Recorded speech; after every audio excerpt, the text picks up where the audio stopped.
Well, right? now you're doing a bit snobby there, Leslie. I know, but it was What's just... wrong? I mean, there's nothing. I've got a very good mate called Wayne in Basildon. He's going to be furious that you've just cast aspersions upon his nomenclature in that way. I don't know any Cheryls. I do. I've got some friends called Cheryl as well. Anyway, all right. I mean, that's your lookout.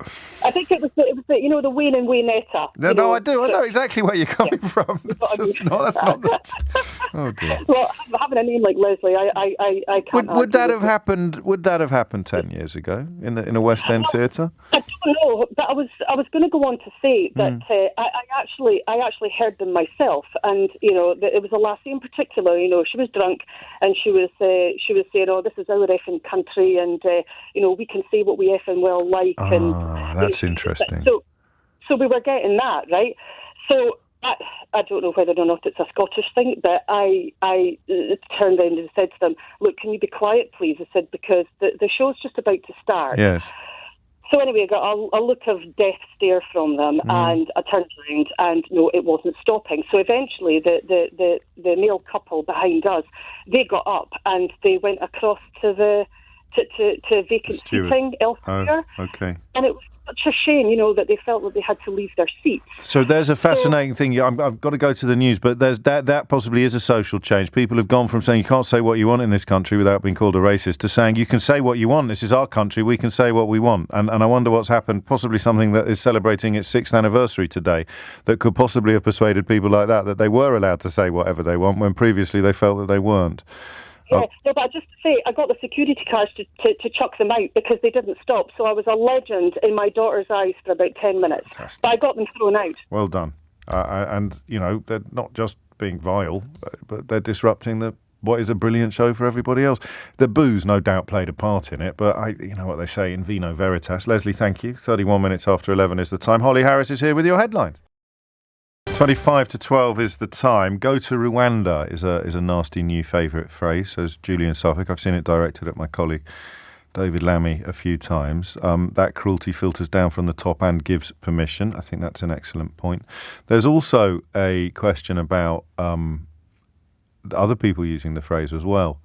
It's not just racists who are going to be drawn to using that phrase. Also anti-racists might be on social media saying that Boris Johnson should be deported to Rwanda, or that Priti Patel should be deported to Rwanda, or that Nadine Dorries should be deported to Rwanda. I don't think that's helpful either, actually. It took me a while to get my head around why, but I think it almost normalises the vile practice. It almost turns it into something, it slightly detoxifies it. You're sort of... as if it's something that you do want to be done to the people that you don't like. So this Tory government doesn't like refugees. A lot of their supporters don't like foreigners. And the only way currently you can legally facilitate the abuse of foreigners is by abusing refugees, by deporting them against their will to a country with a pretty grim human rights record, although it is very much in the realms of improvement, I'm told, Rwanda. You can't actually yet in this country pass laws or introduce legislation designed simply to attack foreigners. Well, I suppose the abolition of the freedom of movement fits into that category, but of course, as many people failed to understand at the time, they lost their freedom of movement as well. So that doesn't stand up to the allegation that it was deliberately racist policy. The only deliberately racist policies you can bring in at the moment are policies directed at refugees.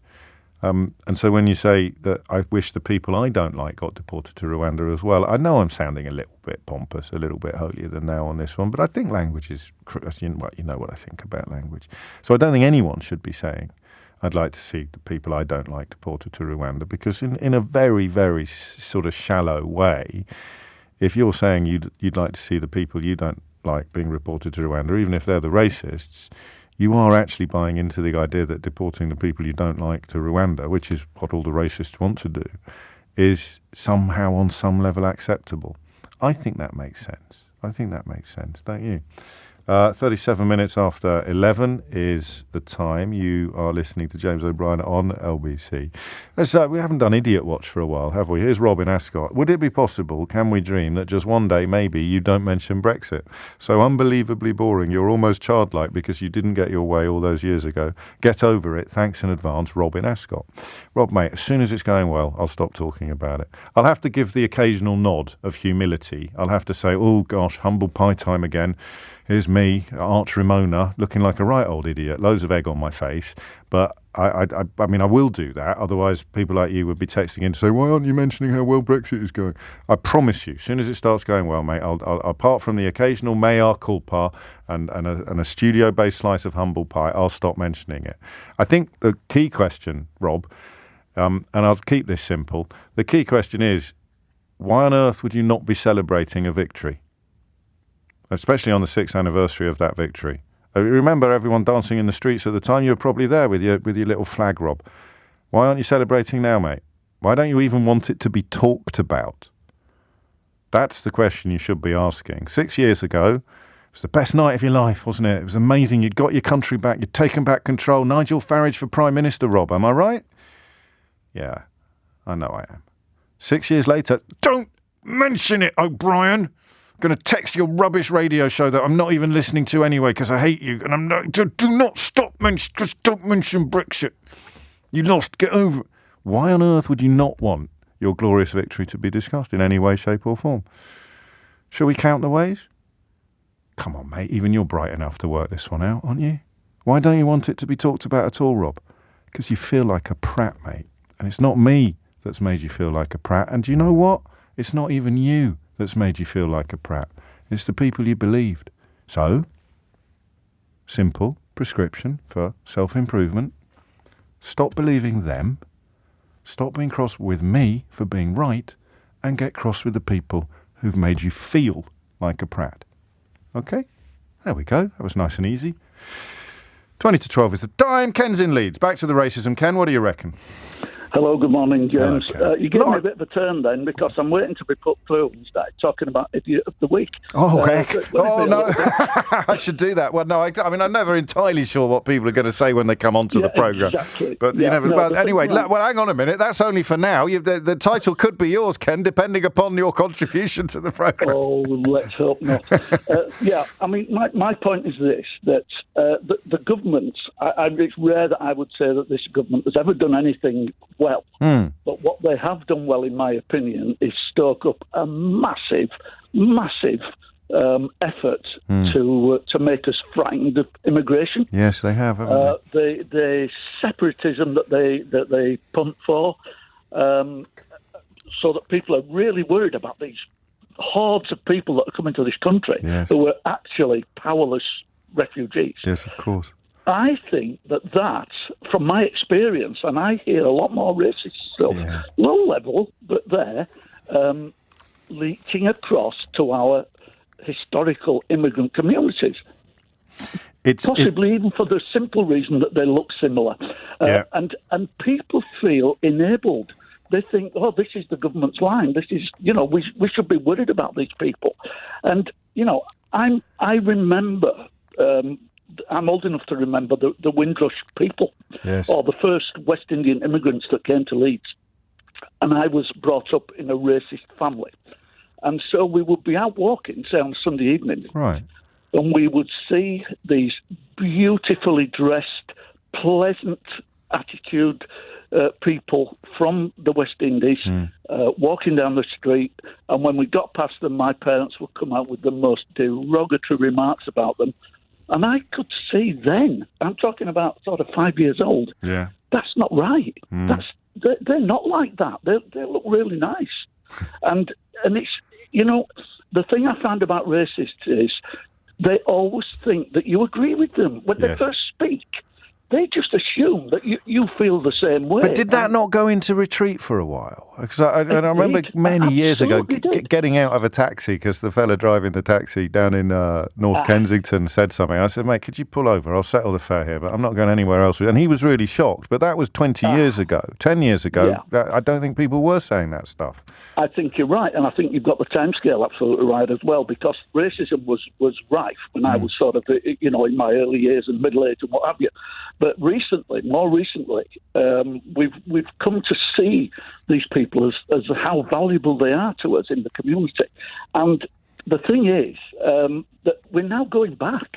We're going backwards because people feel enabled. They feel that they've got permission from a government that says, look at these people, that you should be frightened of them. So frightened that we're going to send them away to another country.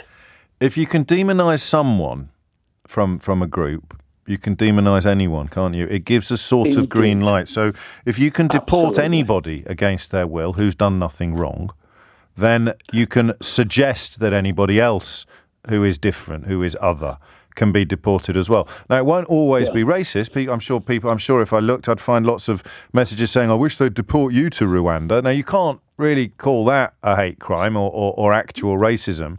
But if you're black, or if you're Middle Eastern, if you're from Afghanistan or Syria or any of the places that these refugees are coming from, and then you bump into a Syrian or someone moves in next door, you've been invited really to think that deportation is an acceptable or a suitable treatment of those people. And so the demonisation of the refugee gives a sort of nod and a wink to people who want to be horrible about ethnic minorities, people from overseas who are not refugees.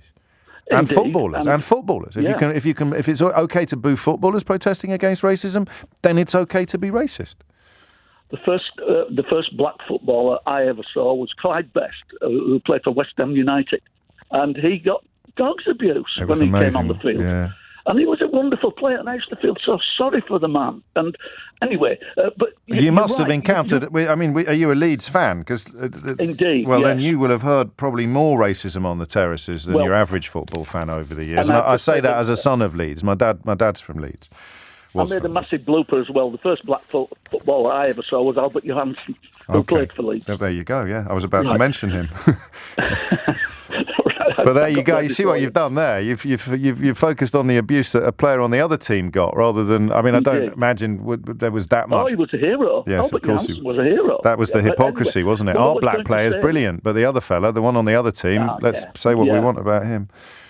You mentioned yesterday the Pastor Niemöller phrase, saying, and that ties into this because yes, they'll deport refugees now to Rwanda. Tomorrow, it might be people who've lived in this country for years, as they tried a couple of years ago. We saw it with Windrush. We saw it with Windrush already, and of course, and it's still going on, James. I know that's not been sorted. I know. And the thing is, who they then turn to? Who's next? Well, I tell you what they'll be doing next. They'll be trying to take away human rights from humans and expecting humans to cheer them along. You wouldn't have thought so, would you? No, I mean, surely not. Could never happen here. Look back in history, 1933 in Germany, started in a small way, communists, then, my goodness me, who didn't those people hate? Did you realise that you were channeling Tony Benn there, Ken? I didn't, but I'd be honoured. There you go. The way a government treats refugees is very instructive because it shows you how they would treat the rest of us if they thought they could get away with it. Absolutely brilliant. Top man. Thank you, Ken. Take care. 11:46 is the time. It is 11:49. You're listening to James O'Brien on LBC. Race and religious hate offences recorded by police hit a new high. Probably the most uplifting call was the one which pointed out that this will be partly due to people of an ethnic minority background deciding they're not going to put up with it any longer. So not only better recording of reporting, but a lot more reporting because people have had enough of keeping their heads down. Unfortunately, there is also, I think, a measurable increase in the amount of public racism that is happening, and that is going to be in large part because of the green light to bigotry that this government... And this isn't... Look, you might not like this when I say it out loud, but it's just true. You know, if you are somebody who's been persuaded to support deportations to Rwanda, you might not realise that you're racist, but the whole reasoning behind the plan is to delight racists. Possibly you're one of the non-racists who's delighted by it for reasons that you can't really explain. But it's not. I mean, it's not accidental. As I said at the time, everybody thinks the Rwanda plan is disgusting, but some people like it for that reason. It's precisely because you want disgusting things to be done to these people. And you can't yet go down a sort of national front and NF route where policies are designed to be deliberately disgusting to everybody from an ethnic minority background. But what can you do? Well, you can treat refugees abominably. You can have the worst refugee policy in the world as a vote winner because that's what you think is going to win votes from people who love those sort of ideas. And if you've got a Home Secretary, a brown-skinned Home Secretary, defending the people booing the anti-racist gesture in the Black Lives Matter movement when the footballers started doing it. You've got a brown Home Secretary doing that. What's a white racist? He's going to be booing their head off next time there's an anti-racist. But this isn't difficult, and I don't think it's even controversial. This is just joining dots. Whether or not Priti Patel understands what she's doing when she gets involved in things like this, I don't know. Her dad, I think, was a UKIP candidate, so goodness knows what passes for politics in that household, or what did when she was growing up. But you know, you have a senior politician, it doesn't matter what their ethnic background is, being asked essentially to decide whether or not booing England players who are protesting against racism should be discouraged or encouraged, and she decides to encourage it. And that means that people get the message that, oh, hang on a minute, maybe you are allowed to be racist again in this country. If you're allowed to be anti-racist, surely that means you're allowed to be racist, doesn't it? And that's got to be part of it. Refugees and footballers. I still don't get the COVID-19 element of it, although I'd be fascinated to hear why you think that has been attributed, or why part of this increase has been attributed to the end of lockdown by police forces in England and Wales. 11:52 is the time. Julie is not in England or Wales. She's in Edinburgh, but that's not really important for the matter under discussion. Julie, what made you pick up the phone? I'm a woman of colour, and I've noticed in the last 10 to 15 years racism increasing. Yeah. It always has been here, but not as significant. And I think a lot of it's to do with there's more diverse community here now. There's more what? Sorry? There's more of a diverse community. So when I was younger, the only black people that were here were maybe PhD students. Right. But now they're families. And what you find is that people, I kind of feel that people don't realise that racism can lead to such terrible things like it did in 1933 to 39.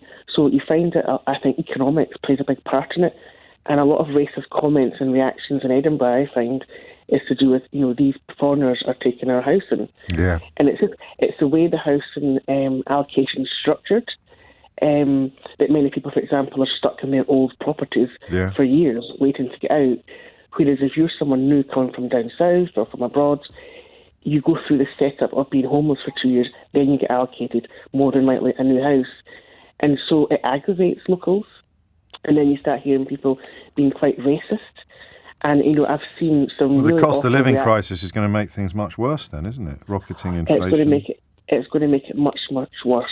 And it's almost like the government are preparing for that with some of the attitudes they're adopting and the policies they're taking. Because I suppose from their point of view, if people like you and me were to blame somebody, or not you so much, if I were to blame you for the fact that I'm in financial difficulty, that would be wonderful news for the government, wouldn't it?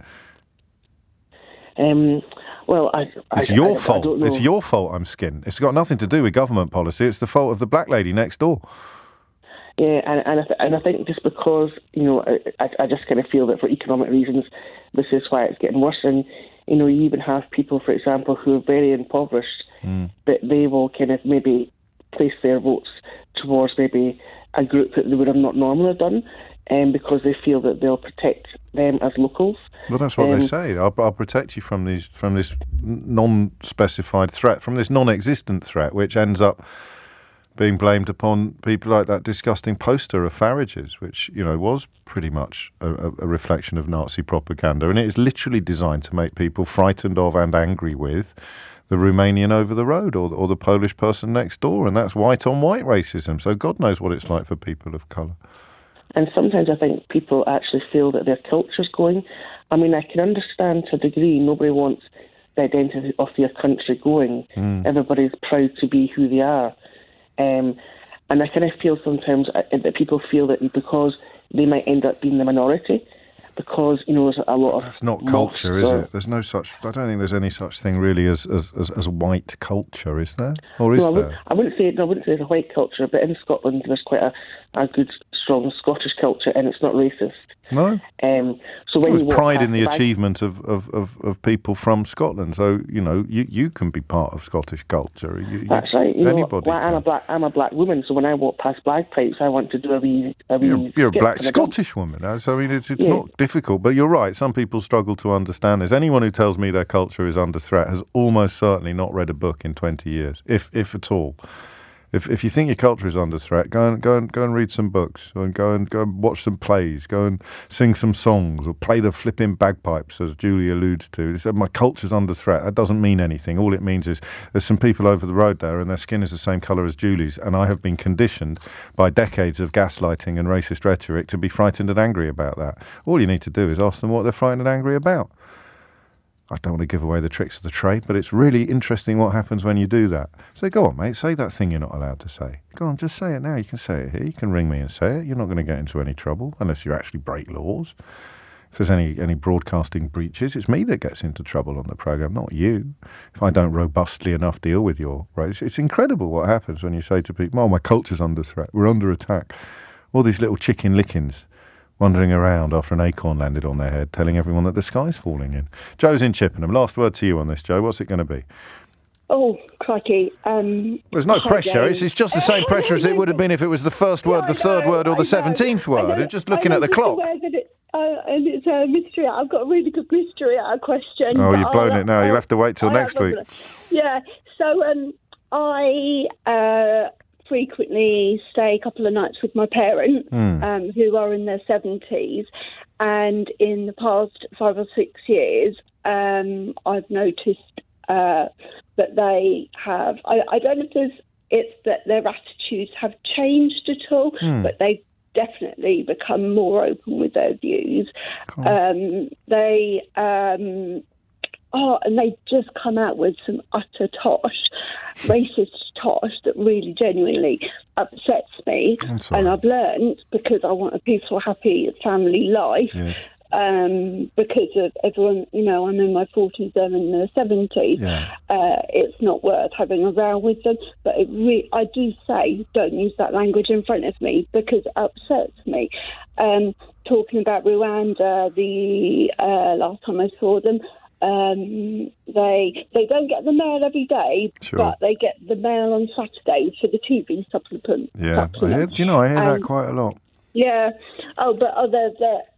They're very much on that side of things. And Mum had read an article from somebody who had from somewhere gone to Rwanda, who was having a whale of a time there, a lovely job, lovely time, loads of money, lovely home. And well, how's it going to, what you say to her then? You say, how's it a deterrent? Well, I just can't even... I don't know, no one's done this yet, because I haven't done a phone-in on it, really. I just literally... How is it a deterrent? Oh, I know, I just went... Is there a point at which things changed a bit? It's just increasingly got downhill. And it's about migrants, it's about... But when did you start noticing a change? Maybe you didn't, maybe it's just sort of bubbled under. It was definitely over Brexit, right. And even now over Boris and stuff. They can't say, "Oh yeah, Boris is really at all."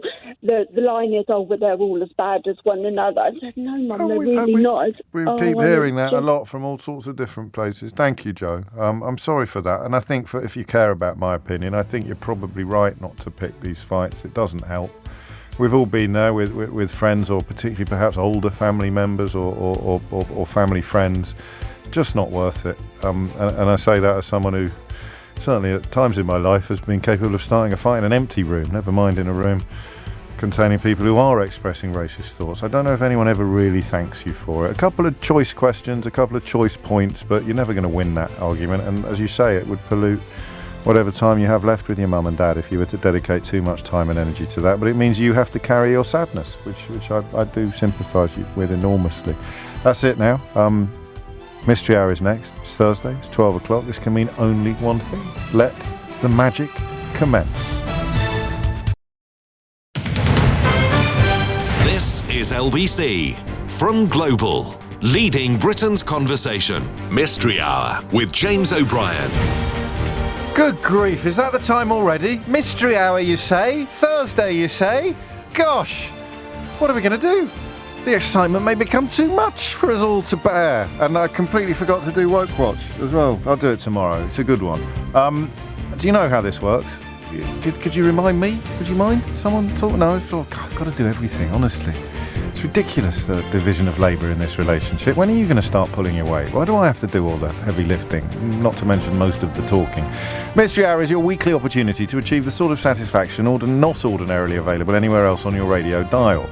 You ring in, someone rings in with a question, and then someone else rings in with the answer. It's a little bit more complicated than that. Otherwise, it wouldn't have its own board game available not only online, but now in all branches of John Lewis. Did I mention that I saw it in Peter Jones in Sloane Square the other day, and it was one of the proudest moments of what passes for my career? Genuinely, I was on my own as well, which is a shame. I wish I'd been with the kids. Actually, I'm probably glad I wasn't with the kids. They're reaching the stage now where they'd just be like, oh yeah, whatever, Dad. But it was magical. It was magic. I mean, truly magic. See it there, sitting on the flipping thing next to like Monopoly and Scrabble and James O'Brien's Mystery Hour. And you can win a box. You can win a game yourself if you make what is my favourite contribution to today's Mystery Hour. All the terms and conditions for that competition are available at lbc.co.uk. So someone rings in with a question, someone else rings in with an answer. The only real rule is this. Don't look it up. Don't look it up. If someone asks a question you think, oh, I know that, I'll just Google I'll Google it. Don't. The whole fun of Mystery Hour is the reasons why, well, not the whole fun, but a large part of the fun is the reasons why you know what it is you know. Because sometimes some amazing stories emerge, and the best stories, of course, often lead to a Ray Liotta, which is the highest accolade available on British radio, and which we have, after some consideration, decided to keep, despite Ray's passing a couple of weeks ago, a very, very sad day. But the point is, of course, that the journey is often more interesting than the destination. So that's the only real rule. Don't look anything up. Don't look anything up at all. 6 minutes after 12 is the time. If it wasn't Mystery Hour Day, I'd probably wax lyrical a little bit about that pardon for witches in Scotland, because I get to North Berwick quite a lot, particularly when the festival's on in Edinburgh. I don't think we're going to make it this year, but I love it up there. And the story of the witches in North Berwick, who ended up being blamed for the storm that nearly killed, it's one of the Jameses, I forget which one, when he'd gone all the way to Europe to pick up his wife and bring her back on a ship, and there was a storm that nearly killed them, and he blamed it on witches, and then embarked upon a bloody mission to execute as many of them as possible. It was an absolutely horrible chapter in Scottish history, but one that obviously still resonates enough for Nicola Sturgeon to take steps to issue pardons. Shall we crack on with Mystery Hour at 12:07? Have I covered all the bases? I think I have. Duncan is in Acton. Duncan, question or answer? Hello, mate. It's a question, please. Hello, Duncan. What's it going to be? I'm wondering, did humans, Homo sapiens, ever, in any point in history, schedule their offspring to be born in the spring, like most of the animal kingdom do? So what, April? Yeah, I mean, around the spring, you always see the lambs in the wild, you see the bears. December. Did we ever used to do it?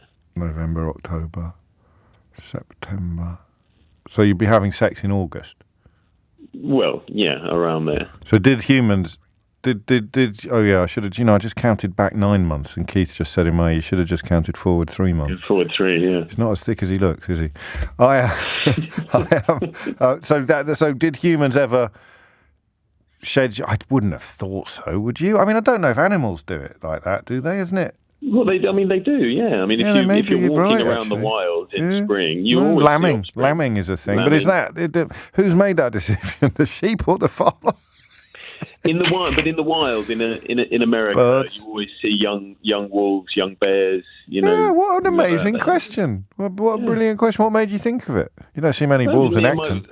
Me and my wife were driving through the Buckinghamshire countryside the other day, and we saw all the lambs, and it sparked that question. It's a cracker. I said, I don't know whether we ever did it. I wonder if anyone does. We'll try and find out. So, did human beings ever sort of schedule the birth with the seasons, like a lot of animals do?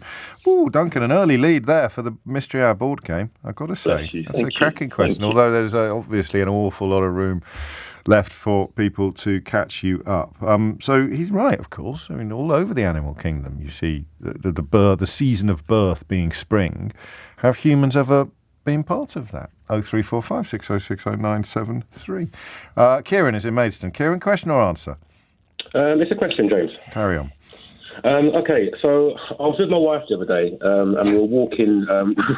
We're walking along this road, and it looked completely flat. Yeah. But then it wasn't until we were walking the road, and then my wife said to me, "Are we walking uphill?"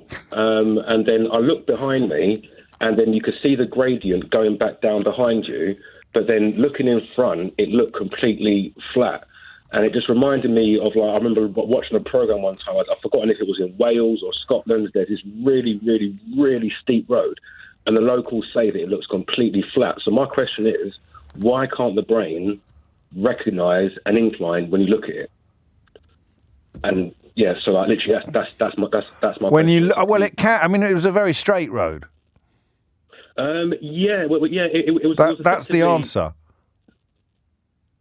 Oh, okay. Because if it was a windy road, one bit of the wind would be above another bit of the wind, and you'd see that it was a hill. But the straight road, I don't know where I'm getting this from, or quite why I'm so confident I'm right. The road looks straight, so there's nothing that actually indicates the incline, is there? If it's a straight road, but if it's a bendy road, there is, I think. Yeah, but then what about when you're in a car and you're driving, and the thing is you're driving up and you can see the brow of a hill. Yeah. Well, then the brow's getting nearer, you know that you're on a hill. But if the incline if there's no brow, as it were, or if it's not steep enough to really merit a brow, as it were, then you're never going to, I don't know that you're ever going to notice that it's, I don't know. I'm not going to take the round of applause. I'm going to leave it on the board. But I think it must be. That's why the straightness seems to me to be significant. Yeah, well, yeah, it was effectively a very straight road. So I didn't know if my question was very silly or not. No, it's not silly at all, because I'm really thinking about it now, and I'm someone's just texted saying the road is in Cumbria, but I presume that's the second part of a text from Mark in Hampshire. Otherwise he's stalking you, mate. And were you in Cumbria? No, I live in Maidstone. Shut up, Mark. He wasn't in No, that must be a second part of a text that I didn't see the first part of. But I don't know. Why can't you see an incline on a straight road? 03456060973. I like that one. I like the first one. It's a good week so far. Danny's in Barnstable. Danny, question or answer? Question, please. Carry on. I'd like to know if chilies actually burn our mouths. As in leave lasting damage?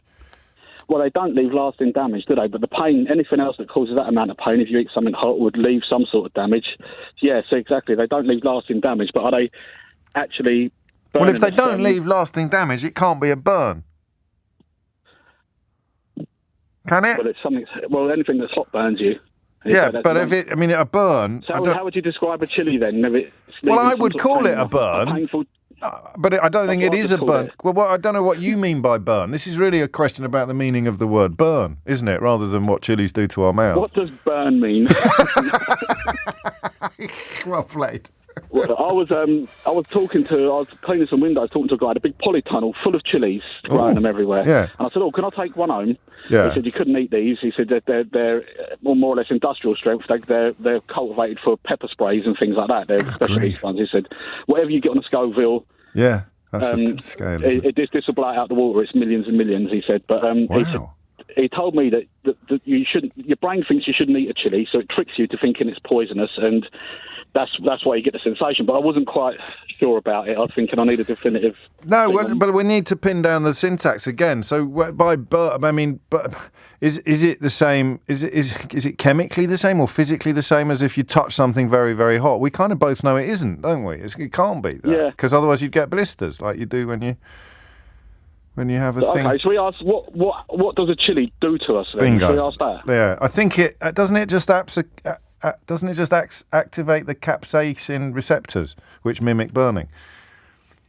Possibly. I'm not sure about them receptors. I've been into my curry cooking lately, and there's a thing called Mr. Naga, which is chili paste. Yes. And I opened a brand new jar of it. Never used it before. Seen on a few YouTube videos. Go on. And I nearly said to my daughter, I'll give you a tenner if you have a teaspoon, but I didn't. I just touched...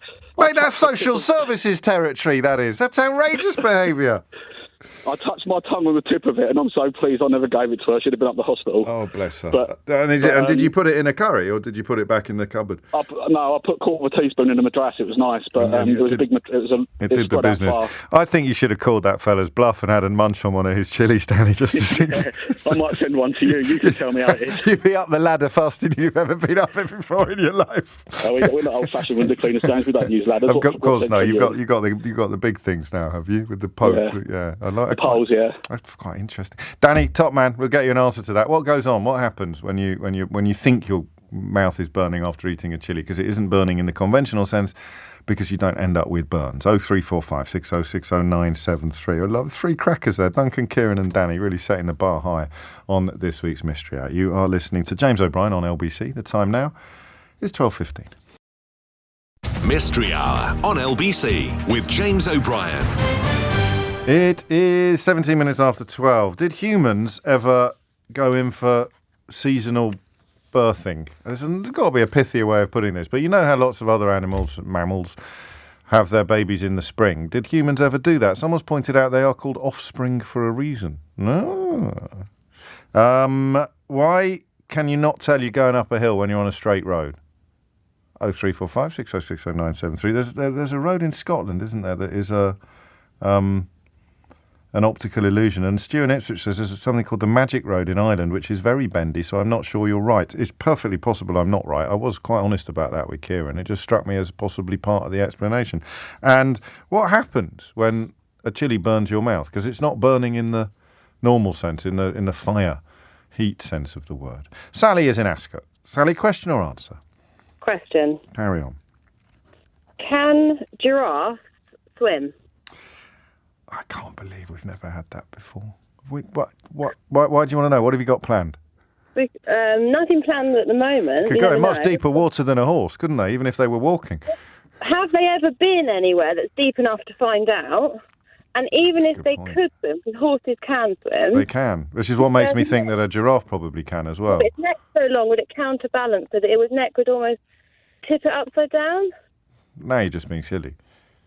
How would that? What do you mean? What do you mean a neck would? Like its neck's so long, it would they'd have to go into a lake or something really deep, like an ocean, because the average river is not going to be. It would be able to walk through a river with its head above the water. It would have to be somewhere really deep. But even if it was somewhere really deep, because its neck's so long. But then hang on a minute. No, we swim, even though our feet can touch the bottom, because it's a more efficient way of getting through the water. You never look at a swimming pool and think, "Oh, I'll just walk to the other side," do you? You will swim when you jump in, even if your feet can touch the bottom. Yeah, but I don't know if their necks would have an issue, cause an issue. I don't imagine they would. I imagine that they're pretty strong, wouldn't they? Well, I shall find out. I mean, listen, we don't need to overcomplicate it. Can giraffes swim? Yeah. Can giraffes swim? I think they probably can, but I just wonder if anyone's ever been able to find out. 0345 6060 973. Well, of course someone's been able to find out. You just push him in, wouldn't you? A bit harsh. It's not that harsh. If it's like working a safari park or something like that, and all the punters have gone home, and you've got, I don't know, a convenient sea lion pool or something like that, and a giraffe. You'd start with a small giraffe. If a small giraffe can swim, if a baby giraffe can swim, then a big giraffe can swim. Well, let's find out. No, let's find out. 0345 6060 973 is the number that you need. You're listening to James O'Brien on LBC. Katie's in Warwick. Katie, what would you like to say? I mean, sorry, God, that's not what happens for this hour of the show. It's Katie, question or answer in Warwick. It's a question, James. Carry on, Katie. So, my question is, decimal numbering system. Yes. How and why, am I allowed a how and why? How and why did France, or the French language, kind of develop a system where instead of having a name for 80, for example, they have 420s? What is it again? 80? Well, they don't. They say 24, don't they? That's 24. 420, and no, what do they? Well, see, I nearly said something rude then. I don't know why I had the French number in my head that equates with something a bit fruity. I'm very glad I didn't, but I knew it wasn't 24. It's Quatre-vingt, isn't it? It's Quatre-vingt. Yeah, Quatre-vingt. Yeah, and 60 is... 70. Don't go with the 60. That's what I nearly did. Don't go there. It's 60 and 10, isn't it? 70. Je pense, oui. So, I'm just interested to know... It's just a rubbish language, isn't it? It's just a rubbish language. It's just a rubbish... Why can't they have a number for 80, like normal languages? Well, exactly. Yeah. Exactly. I don't know. Why did that ever become a good idea? And who thought that one up? Language. Well, maybe it makes more sense metrically. Maybe it makes more sense. It's actually easier to do calculations. Well, why are they the only ones that have decided that's the best idea? I don't know that they are. How many languages are you familiar with? Well, I was speaking with a group of linguists. Be careful how I say that. Yes. A group of linguists last week, and nobody knew the answer, and some of them did French. Okay, fair enough, yeah. So, I mean, we've got 70 and 80, most obviously, for 70 and 80. What's 90? Isn't it 80 and 10? 80, isn't it 80? I think it is 80. It's just getting silly, isn't it? I tell you what, I should know all this. We've got GCSEs going on in our house at the moment. I've not been much use on the old revision. Yeah, you're right. Yeah, so why don't they have numbers for these big numbers? Names for these big numbers? Names for these big numbers. That's what we want. Yeah. Yeah, lovely question there. Thank you very much. We'll try and get you an answer. 03456060973 is the number that you need. Sam's in Nottingham. Sam, question or answer? Hi, question. I'm actually in Lincoln at the moment. That's well, I can't take your call, I'm afraid. I've used up all my Lincolns. No. I've used up all my Lincolns for this week. I'm a couple of Nottinghams short. Oh, well, I was there yesterday. That'll do. Carry on. Right. So, question. Human infants seem to be lulled and even put to sleep by singing and lullabies. Why? Does it? More importantly than the current why. How did that come to pass evolutionarily? That seems, in a world of predators, that's, I don't know, counterintuitive to survival. Have you got a little one at home? Have you been singing lullabies lately? Well, this is why I'm in Lincoln. I've got 2 twins. We're in the neonatal unit at the moment. Oh, how lovely. Is everything all right? Yes, it's just about getting there. We're going home soon. Oh, how exciting. For a bonus point, I fall asleep when they're playing the music in there as well, so adults too. I think it possibly recreates the atmosphere in the womb.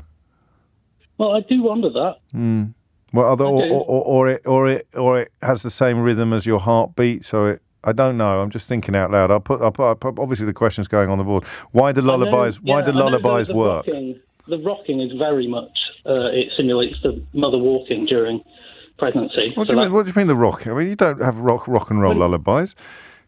No, physically rocking. I know. I figured it did. Why do lullabies work? That's the question. Why do lullabies work? Yeah. Yeah, love it. You're on. Good luck with everything. Are they your first? No. Oh, lordy. Fourth and fifth. 4, 2, 3, 4. First twins, though. Yes. God grief, you've got a busy few years ahead, haven't you, mate? This is probably the last time we'll ever talk. Maybe. Look after yourself, Sam, and best of luck with the new arrivals as well. Love to their mum. 25 minutes after 12 is the time. Why do lullabies work? Or how do lullabies work, perhaps? Harry is in Chiswick. Harry, question or answer? I want an answer. Carry on, Harry. Right, the giraffes, they can't swim. How do you know? I see it on QI. That'll do. They had Alan Davis with a puppet demonstrating it. And it's the weight of their neck that basically they can't get into a swimming position. Well, that's what Sally suggested. Sally thought it might have something to do with their neck. Yeah, so if they went in deep enough water, essentially the head would have to go up to breathe, and they would be then in a viable swimming position. Because they can't go flat. If they could go flat, if the neck could come all the way down, like a horse, it would take it out of the water. Well, I never. Who'd have thought it? And QI is fairly definitive, isn't it? Did the old alarm? They show it on Dave and then give a change of answer, but yeah. No, I'm with you. Qualification saw it on QI. Round of applause for Harry. First one of the day. Well played. No, lovely stuff. Thank you very much. Well done, Sally, as well, for sort of second guessing what the answer might be. 26 minutes after 12. There's one phone line free if you're quick. Don't text me complaining, but get involved. Ben's in Haringey. Ben, question or answer? Answer. Carry on. It is about the French numbers. Yes. So the old sort of way of counting actually dates back to sort of Celtic times. Go on. when they would stop at like 6. You see how we also just have seconds to 60. Yeah. And then... so pre-metric, in a way. Yes, way pre-metric. Because actually, and the Romans, it started getting pushed out. But France, for some reason, which I do have to apologize, I don't know, kept hold of the old system, because other French-speaking countries like Belgium and Quebec, they do actually have numbers for like the decimals above 60. Do they? Yes. So 70 in Belgium would be septons, then 80 is octons.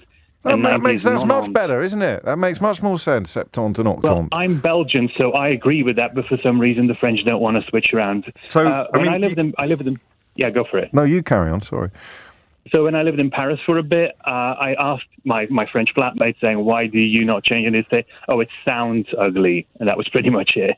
So we don't know the answer to why they do it. We just know that don't. It's an old remnant.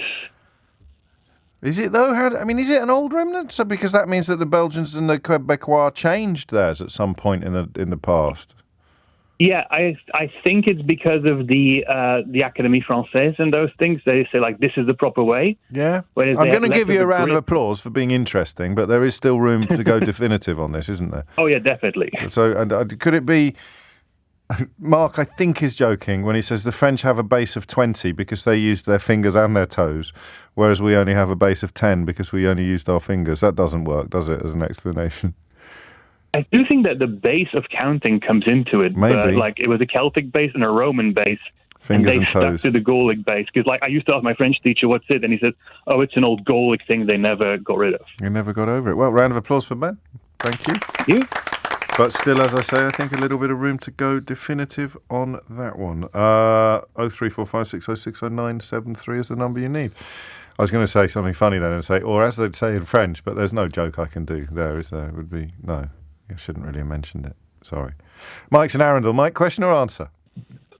Good afternoon, James. 15th time for caller here. I just want to get that out. Well played. Yeah, don't start a habit, though, please, because there'll be hell to pay if everyone does that. Go on.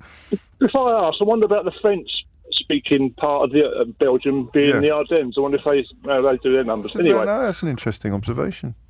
What about? I'm wondering about spiders. Can a spider get caught in another spider's web? Didn't we do this? Could you excuse me a moment, Mike? I'm just going to speak to my colleagues. Is anyone paying attention? Didn't we do this about a month ago? Can I spy Keith? Hello? We did, didn't we? Thank you. Well, why is he? Why? Don't all start arguing with each other. We're all on the same team, for heaven's sake, honestly. But I thought if it's got all the way to air, and we answered it about a month ago, and I can't remember the answer now. I'm 50 years old, but yes, a spider can get caught on another spider's web. No, I've forgotten. I'm going to have to leave it on the board. Where were you last? It was about a month ago. Why aren't you tuning in every week? Well, I don't know. I can't always get a signal. I drive a truck, so when I can, I always listen. But when I can't, yeah. It's a fair answer as well. All right, I shall try and find out for you. But as a general rule, you can't. I mean, it's not Mike's fault. It's everybody else's fault except mine, especially Keith. Keith, this is part of your job, mate. You're supposed to be in charge. You're supposed to be in charge. Amelia Cox is here now with your headlines. Mystery Hour on LBC with James O'Brien. Call 0345 6060 973. It is 12:33. You are listening to James O'Brien on LBC, where Mystery Hour continues. Well played to Nathaniel, who just heard me blaming the fact that Mike got through with a question about spiders that we dealt with a month ago. He heard me blaming it on everybody except myself and texted very quickly, this is the shaggification of James O'Brien. That's a bit of an in-joke there for people who listen properly every day, not like old Mike who can't get a signal sometimes. And Keith didn't say it wasn't me in my ear. If anyone thinks they heard that, he said Amelia Cox in my ear, so that I would be aware of who the newsreader was going to be in the last bulletin. Back to Mystery Hour. Rick's in Manchester. Rick, question or answer? Question, please, James. Carry on. I was just curious about nursery rhymes and the backgrounds. Some of them are quite horrific, really, when you think of Humpty Dumpty, Three Blind Mice. But then you go into things like Oranges and Lemons. Yeah. It's got the line about, here comes a candle to light you to bed, here comes a chopper to chop off your head. Yeah. I was wondering why they're so gruesome, really, when they're supposed to be said to children. I mean, children quite like gruesome stuff, as Roald Dahl and David Walliams would tell you. More memorable as well. Humpty Dumpty, I think, is about a cannon originally. It has a sort of historical. It was something fell off a castle wall or something like that. But do you know what? I don't know if there'll be an answer to this, Rick. I'll put it on the board. But I think it's probably because children quite like grim stuff, don't they? Which is why, I mean, the Brothers Grimm, actually, funnily enough, Grimm with one M and with two M's. But the original versions of the Brothers Grimm tales are beyond gory. The way in which I think the stepmother in Snow White meets her end is absolute. Do you know what they do? Go on.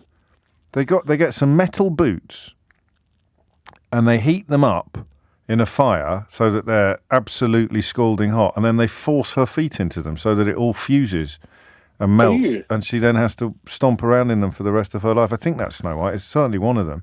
So I think they've always been pretty gruesome because kids like gruesome stuff. They never like the sort of... Pretty good. Yeah. I mean, the Ring of Roses, that's almost like a bit of a warning, isn't it? That's about the plague, I think, although that might be apocryphal. It might be one of those things everybody thinks they know, but turns out not actually to be true. But certainly everybody thought it was about the plague. Listen, I'll put it, why are nursery rhymes so gruesome? And then the answer, I don't know if anyone can go definitive on it. They're also cautionary tales, aren't they, sometimes? I think someone's just texted that they're cautionary tales. Not really. Jack and Jill. Yeah, the one that really picked at me was the oranges and lemons. I couldn't understand why it suddenly went so dark after being so light and melodious, effectively. Say that again? Sorry. Yeah, why did oranges and lemons suddenly go so dark after being quite, it's quite a pleasant rhyming... Again, probably just because, the grim bit appeals more to the children, grim with one M. Listen, it's on the board, Rick. We shall find out. 12:37 is the time. Why are nursery rhymes so gruesome? Can a spider catch a spider? Why do lullabies work? Why don't the French have proper numbers for 70, 80, 90 and the like? No, Ben kind of half answered that. I'm going to have to start a trade union or something if it carries on like this. It's like take industrial action. How do chilies work? How do they burn your mouth without burning your mouth? Why can't you tell that a straight road is going up a hill? And did humans ever schedule their childbirth, if you like, for the spring in the way that so many other animals do? We need some answers now. Come on. Alex is in Nottingham. Alex, question or answer? It's an answer, James. Carry on, Alex. So it's about the last one, about whether humans schedule their births in spring. Yes. It's not so much about scheduling, it's the fact that different animals have different reproductive cycles. So we as humans have a reproductive cycle based on the lunar month, roughly 28 days. So we menstruate every 28 days and we're fertile every 28 days. But with animals, it's quite different. So lambs, for instance, sheep, they'll come into season in the autumn, and that's why they end up having their lambs in the spring. Dogs, for instance, will come into season a couple of times a year. So they're only actually fertile at certain times of the year. So then in terms of their gestation period for how long they carry each baby depends on when they eventually have them, at what time of year. And 'twas ever thus? Yes. I imagine. So offspring is going to be linked to the animal kingdom, even though we use it in the context of humans. Yeah, exactly. Because, obviously we... and there'll be an evolutionary reason for animals to have done this, because the likelihood of their babies surviving is going to be higher if they're born in spring, because they're not going to get cold and hungry like they would if they were born in December or something like that. So there's a reason for their cycles evolving over millions of years, whereas with humans, once we'd mastered the art of shelter and storing food, then there'd be no need. There'd be no evolutionary advantage to having a cycle. I wonder whether very, very early humans had a different cycle. Do you know? That I don't know. I'm more basing it on what I know from the animal kingdom and why they have their reproductive cycles. So, like prey species, it makes sense for them all to give birth at the same time, safety in numbers. Of course. They'll be up and running around pretty quickly after they're born. Yeah. So again, that's why they tend to be more in the spring months, whereas predators like your dogs or cats, it doesn't matter That's quite fascinating. as much. And humans, I guess, are in the predator class, aren't they, rather than the prey class? Exactly. Oh, what a beautiful answer. That's right, because I was just thinking about all the little cygnets and goslings around my way that have been... I get so invested in them. I don't know whether... Are you a vet? Is that right? Yeah. That's your qualifications on this. I find the emotional attachment hard to avoid with little fluffy birds, and I keep count, and it's quite grim how many of them disappear in the course of a season. There's one couple of swans near us who I think are older. They've kept 7 on the go. And they've all made it to adolescence. And then there was another pair on the canal who only had 3 to start with and went down to 1. I think they're very young. Does that make sense? Would older, more experienced swans be better at protecting their cygnets? I think that would make sense. Yeah, any sort of inexperienced mothers don't necessarily. They'll have some instincts, but experience always helps with that sort of thing. I think it's the herons. I think it's the I used to like herons, but they're like nasty dinosaur-like birds. It's the herons get the little chicks and the little... sorry, this is not what you were expecting when you rang in, is it, Alex? No, I have to say I'm not specialising in the wildlife quite so much these days. Would you like a round of applause? Yes, please. There you go. Beautifully done. So now we know why it is different. We don't know for sure whether or not early humans would have been on a different cycle, but it seems unlikely. 12:41 is the time. Hannah is in Burnham. Hannah, question or answer? It's a question, please. Carry on, Hannah. How do women get over the menopause when changing levels of estrogen and progesterone don't come back? Are you sure you phoned the right programme? It sounds like some sort of medical hour that you've accidentally been put through to from the olden days of LBC. No, I'm just curious. Well, I'm curious as well, but it's a slightly odd question for Mystery Hour. I mean, it does sound like something that's quite important, for example. Yeah, but I guess in many respects I wanted to raise awareness of it as well, because when I speak to people, people often don't know the answer to that, and they don't know where to look and don't know where to start in terms of finding out about it. But oftentimes when I also speak to people, they say, "Oh, I'm over that," and I'm like, "Oh, how can you get over it?" How can you be over it when you haven't gone back to where you were before? So it's something different, isn't it? Post-menopause from. Maybe it's just like a hangover. Maybe it's just like a hangover. And no, I mean this, like a massive hangover. Right. And as you get used to the decline in the amount of hormones, it feels terrible. But then eventually the hormones have reached their new level, and slowly your body and your brain get used to it, and Bob's your uncle. I'm not going to go definitive. I'm not going to give myself a round of applause for that one, Hannah. I think it's fair as fair. Just read the question again. How do women get over the menopause when changing levels of estrogen and progesterone don't come back? Yeah, I like that. Okay, you're on. I shall try and find out for you. I mean, it must be a fairly... Thank you very much. No, thank you very much. It must be a fairly straightforward answer, I'd imagine. Ray's in Cardiff. Ray, question or answer? I've got an answer, James. Carry on.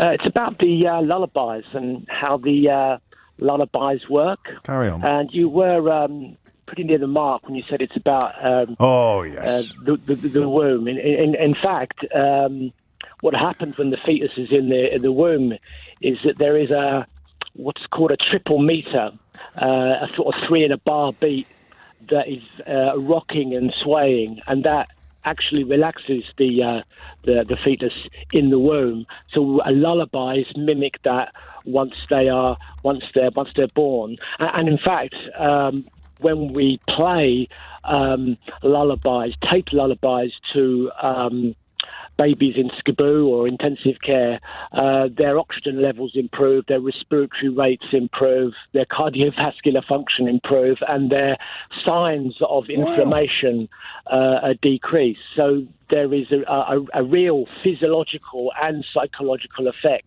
to why and how lullabies work. And what do they all have in common musically? Do you know? I sense that your expertise isn't in music; it's in medicine. But do we know what it is? No. I'm a drummer, and Okay. the three in the bar has been identified because I'm also an associate professor in life sciences at the University of South Wales. This is something that I've looked into. It's what would you rather be if I could give you 3 wishes? What would you rather be, a professor of life sciences or a famous rock and roll drummer? A rock and roll drummer, hands down, every time. Oh, you didn't even pause. Yeah. You didn't even No, pause. and can I just quickly say about the menopause? No, you can't do that. Sorry. Okay. You're only allowed to answer one question. Rules are rules. Okay. Even for drumming professors of life science. And you've already told us. Very much. No, hang on, don't go yet. You get one of these. Very nicely played. 12:45 is the time. Mystery Hour with James O'Brien. This is LBC. 12:48 is the time. I sometimes think of questions that might be phone-ins and might not. I should probably have a conversation with colleagues before I decide. But did your attitude to the royal family change when the age of the prominent people? So when I look at Prince William, when I look at William Windsor, who's celebrating his 40th birthday this week, and think about him becoming king, I feel very differently from how I do about the thought of the Queen being Queen, or even Prince Charles, or even Charles Windsor being king. I don't know why. I think that sense of natural injustice kicks in when it's someone your own age or younger. You say, well, what the hell how can he be my king? It's just some kid. I don't know. Is there a topic in that, do you think? Probably not. One thing this week that I decided wasn't going to justify a topic was, it turns out that restaurants are really loud. I thought I was going a bit deaf because I can never hear people talking when I'm in restaurants, but it turns out it's quite a widespread problem that has been written about, including a rather jolly piece in the Times today. Anyway, I digress, okay? Joe's in Barnet. Joe, question or answer? It's an answer, James. Carry on, Joe. So it's about peppers. You were on the right line with, you said capsaicin, I think, but it's capsaicin. Capsaicin receptors. Yeah. Capsaicin in chilies, they activate, there's a protein called TRPV1, which is the same protein when we sense burning or pain. Okay. So it activates that protein when we eat it, and that's what causes the burning sensation. Do we know why? Do we know why it activates it? I mean, would it be to discourage you from eating it, or I mean, evolutionarily, if that's the correct word to use? I would imagine so. I would imagine our bodies are quite, to maintain homeostasis, a sense of order. We would prefer not to have things that hurt. Love it.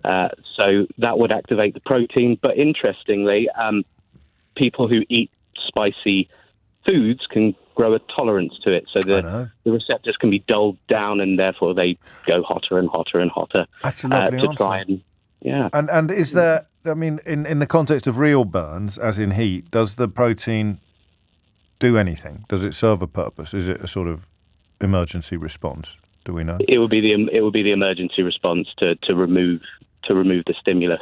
So oh God, that hurts. Get off. Take your hand off the plate, quick, sort of thing. Exactly. Oh, perfect. Yeah, I love it. Qualifications?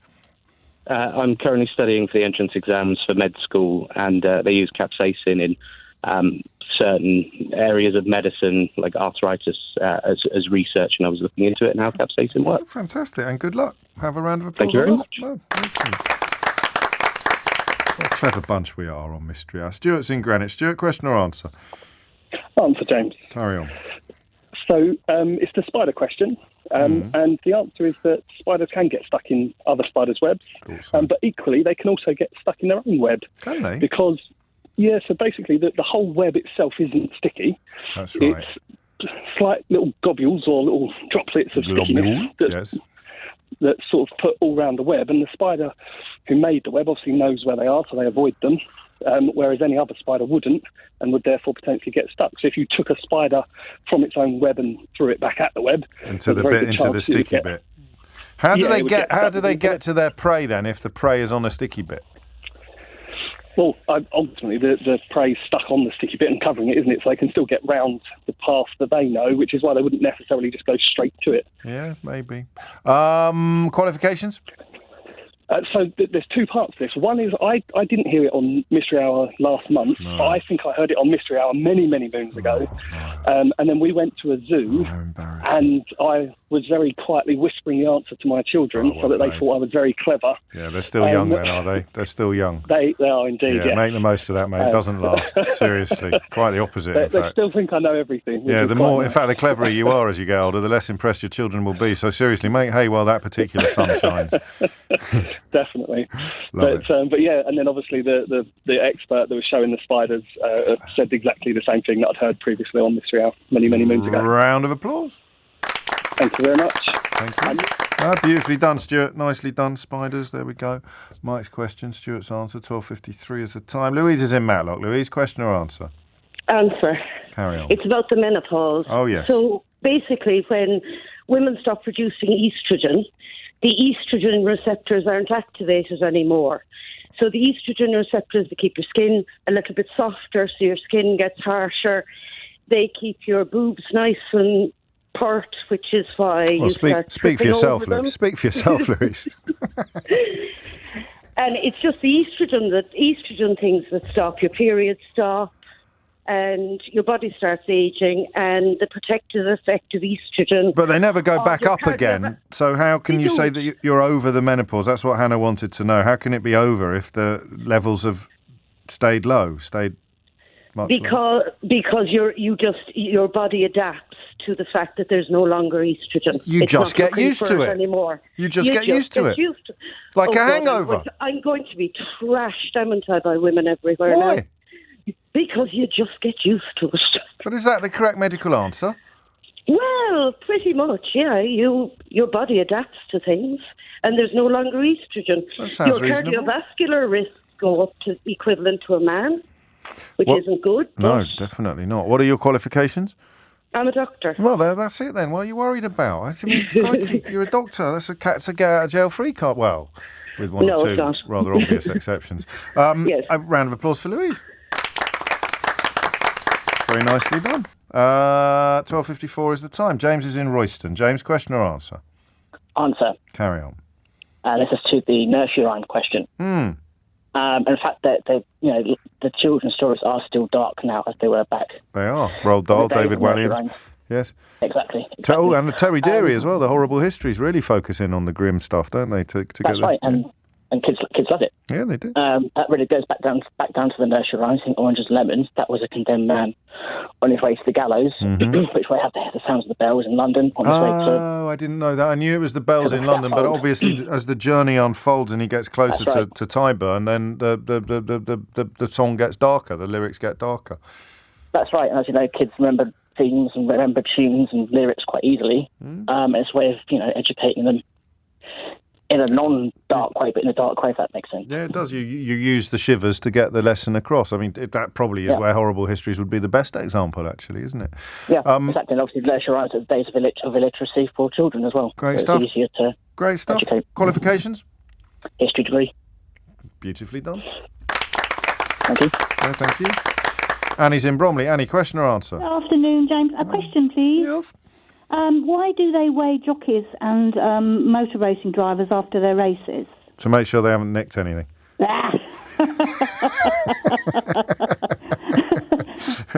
Well, to see how much they've lost. I don't know. What's the point? To see how much weight they've lost in the race.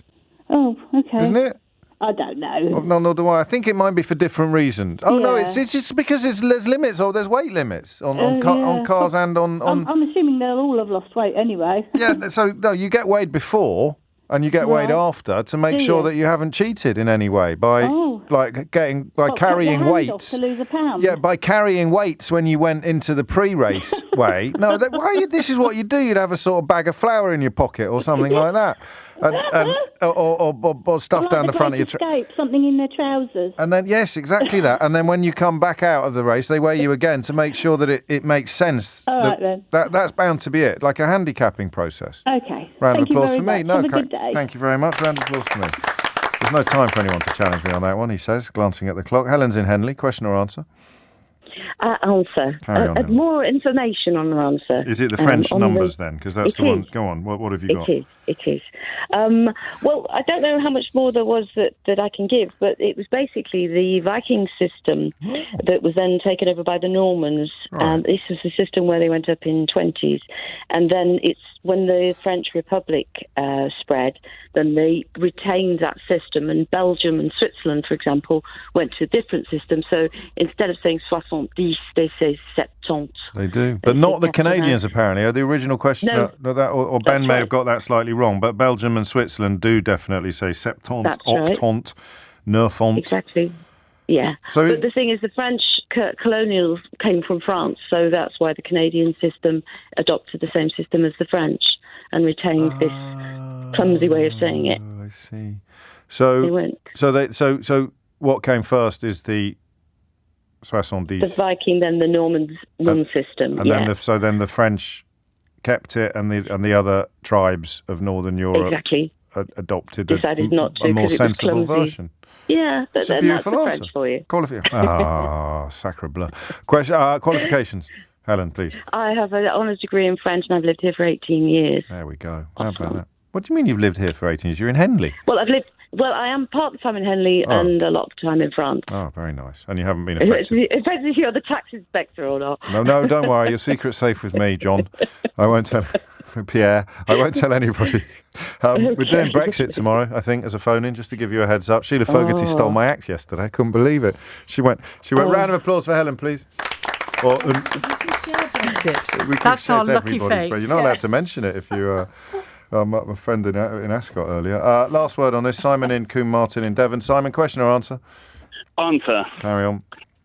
It's about the racing driving. Yes. They had to stop Formula One teams from cheating because the Formula One teams would run with less liquid in the car. They would run the cars underweight so that they would go faster during the race. Yeah. And then at the end of the race, they'd then fill up with extra liquid.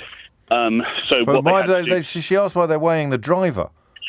Because they had to separate out so the drivers. Oh, so they can deduct the weight of the driver from the weight of the car. Yeah, so then Bingo, they have to. So then they can. Oh no, I'm out of time. Sheila's here. Have a round of applause anyway. Rock and roll. And the winner is, I think, more for sentimental reasons, it's going to be Sam with the lullaby question because he's bringing those two little twins home soon, and they're going to need to do something while they're up all night doing double feed. So why not play Mystery Hour and wait for the kids to grow up and join in? We'll do it all again tomorrow from 10, including, I think, as things stand, the Brexit phoning, because things are getting really ridiculous now. Here's Sheila Fogarty. Here's Sheila Fogarty. Here's Sheila Fogarty. Here's Sheila Fogarty. Here's Sheila Fogarty. Here's Sheila Fogarty. Here's Sheila Fogarty. Here's Sheila Fogarty. Here's Sheila Fogarty. Here's Sheila Fogarty. Here's Sheila Fogarty. Here's Sheila Fogarty. Here's Sheila Fogarty. Here's Sheila Fogarty.